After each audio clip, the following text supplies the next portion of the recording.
আসসালামু আলাইকুম। সম্মানিত দর্শক, মানবিক বার্তার পক্ষ থেকে আমি সাইফুল ইসলাম সেন্টু। আমরা আসলে এমন একটি দেশে বসবাস করি যেখানে আইন আছে কিন্তু আইনের প্রয়োগ নেই। বলছি, সারা ঢাকা শহরের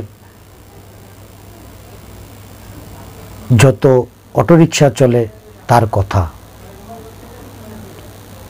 যে অটোরিকশাগুলো চলে মেইন রোডে অবৈধভাবে, কিন্তু তার কোনো আইন নেই, আইনের প্রয়োগ নেই। যদি কোনোভাবে কোনো রকমের একটি সিএনজি অথবা কোনো একটি বৈধ গাড়ি উল্টো দিকে চলে, তাহলে সেখানেই প্রশাসনের চলে কঠোর ভূমিকা।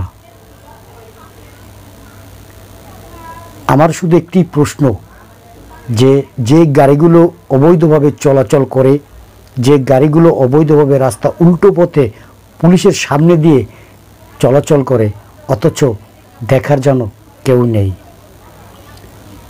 বলতে পারেন ঢাকা সিটির, পুরো ঢাকা সিটিতে ছেয়ে আছে এরকমের অটোরিকশাগুলো। তবে আমার উদ্দেশ্য অটোরিকশাগুলো বন্ধ করা নয়, তবে এই অটোগুলো যাতে শৃঙ্খলাভাবে চলে। আর রাস্তাঘাটে আমরা যখনই যাই তখনই দেখি যে আসলে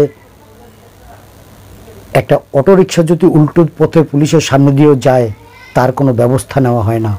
তবে যদি কোনো একটি বৈধ গাড়ি উল্টো পথে যায়, ধরেন একটি বাইক অথবা একটি সিএনজি অথবা একটি প্রাইভেট কার,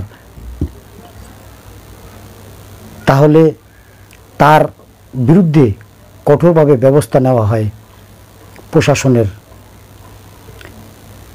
যদি কোথাও কোনো প্রশাসন কোনো সিএনজি অথবা কোনো প্রাইভেট কার অথবা কোনো বাইক ধরে, তাহলে হয়তো নগদ অর্থ জরিমানা করে এবং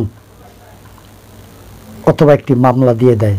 কিন্তু যখন একটি অবৈধ গাড়ি অটোরিকশা রাস্তার উল্টো দিক দিয়ে চলে, তখন কিন্তু এই জিনিসটার ব্যাপারে কেউই কোনো হস্তক্ষেপ নেয় না।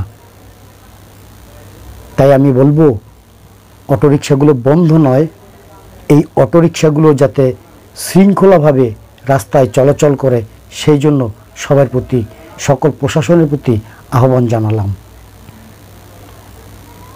ধন্যবাদ সবাইকে।